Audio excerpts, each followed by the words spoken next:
কিভাবে কাটবো।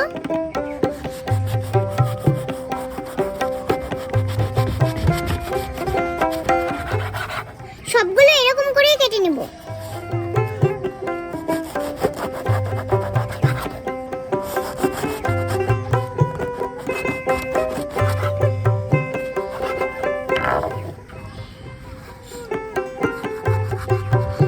এই শীতের ভিতরে এই রেসিপিটা বানাবেন, খুবই দুর্দান্ত লাগবে খেতে।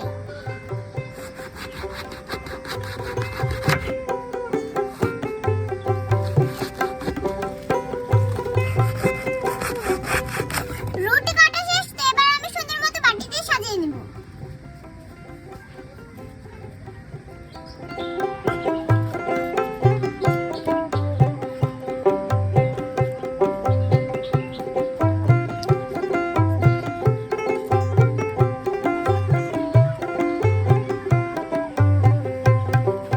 পাউরুটি কাটাগুলো আমি সাইডে রেখে দেব। ফ্রাই প্যান বসিয়ে দিলাম, তো এবার ক্যারামেলটা বানিয়ে নেব। দিয়ে দেব এবার চিনি। ক্যারামেলটা বানিয়ে নেব, সুন্দর মতো নেড়ে নিচ্ছি।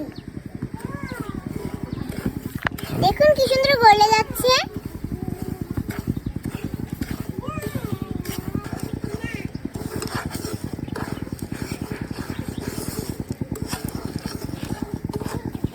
দেখুন কি সুন্দর গলে যাচ্ছে। এভাবে আস্তে আস্তে নাড়তে হবে। দারচিনি এলাচ দিয়ে দেব, আবারও নাড়তে থাকবো। ক্যারামেলটা হয়ে গেছে, তো এবার দুধ ঢেলে দেব, গরুর দুধ।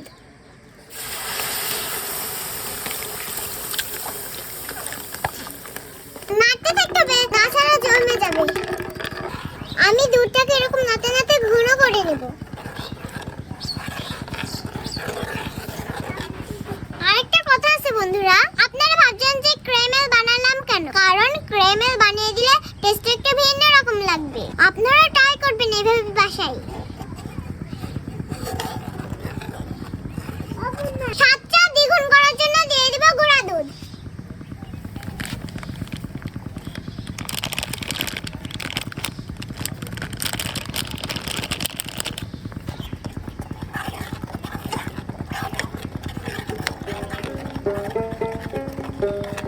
চলুন রুটির পুরে দুধগুলো ঢেলে দিই।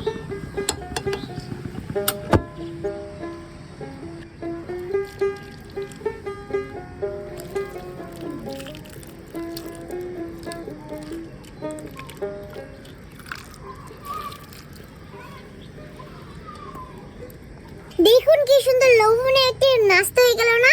দেখে জিভেতে জল চলে আসছে। আপনাদেরও কি জিভেতে জল চলে আসছে? পারলে আপনারাও বানিয়ে খেয়ে ফেলুন, বাসায় অনেক সহজ। তো চলুন এবার খেয়ে জানি কেমন মজা হয়েছে। দেখুন কি সুন্দর সফট হয়েছে, এই যে একদম গলে গিয়েছে। বিসমিল্লাহ।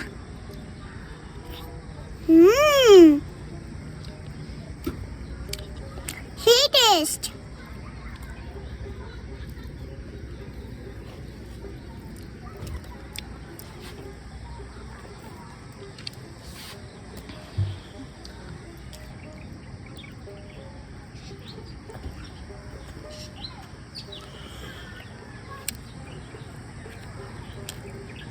বন্ধুরা আর দেরি না, আপনারাও বানিয়ে ফেলুন বাসায়। অনেক সহজে এই নাস্তাটা বানাতে পারবেন। সবাই ভালো থাকবেন, সুস্থ থাকবেন। আল্লাহ হাফেজ।